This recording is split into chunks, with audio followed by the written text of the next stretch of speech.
का डेमोन्स्ट्रेशन हो रहा है। डिसेबिलिटी बहुत तरह की होती है। शारीरिक विकलांगता तो हम लोग स्पष्ट रूप से देखते हैं कि कौन से बच्चे शारीरिक रूप से विकलांग हैं, लेकिन एसएलडी वाले बच्चों को हमें ऑब्जर्व करना होता है। एसएलडी वाले केसेस में हम डिसलेक्सिया, डिसग्राफिया और डिसकैलकुलिया और फिर डिस्प्रैक्सिया, इसके बारे में जानना हमारे लिए बहुत ही जरूरी है। डिसग्राफिया वाले बच्चे जो हैं उनको लिखने में परेशानी होती है और डिसलेक्सिया वाले बच्चे उनको पढ़ने में परेशानी होती है। ये सब डिसकैलकुलिया वाले बच्चे अंकों को पहचानने में उनको कठिनाई होती है। इस सब के बारे में हम लोग पहले से जानते हैं। उसके बाद एक डिस्प्रैक्सिया है जिसके बारे में अभी नई जानकारी ट्रेनिंग के दौरान दी गई थी।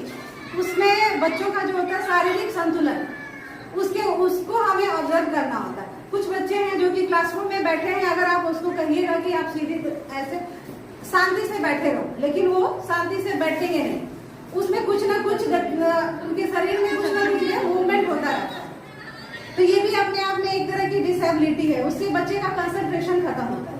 अगर आप क्लास में बच्चे टीचर पढ़ा रहे हैं, वो ध्यान नहीं रहेगा, उसका ध्यान अपनी एक्टिविटी पे रहेगा। वो पैर हिला रहा है, हाथ हिला रहा है, कभी सिर खुजाएगा, कभी दूसरे को परेशान करेगा। तो इससे क्या होगा कि वो खुद भी डिस्टर्ब हो रहा है और पूरे क्लास को भी डिस्टर्ब करेगा।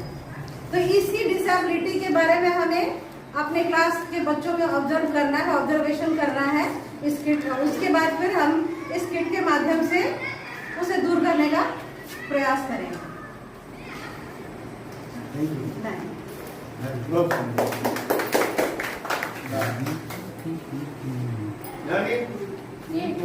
कैलकुलेटर वही हो गया कि जो जितना हम लोग देखिए एक हुआ थोड़ा सा मुड़ा का मतलब कि पैर की जमीन पर सटना, उसका जड़ एक के बार हुआ, दो हुआ,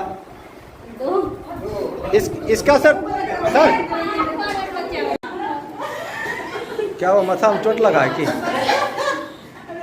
नहीं बेबी अच्छा दूसरा बोल गया एक, दो, तीन लगा रही है।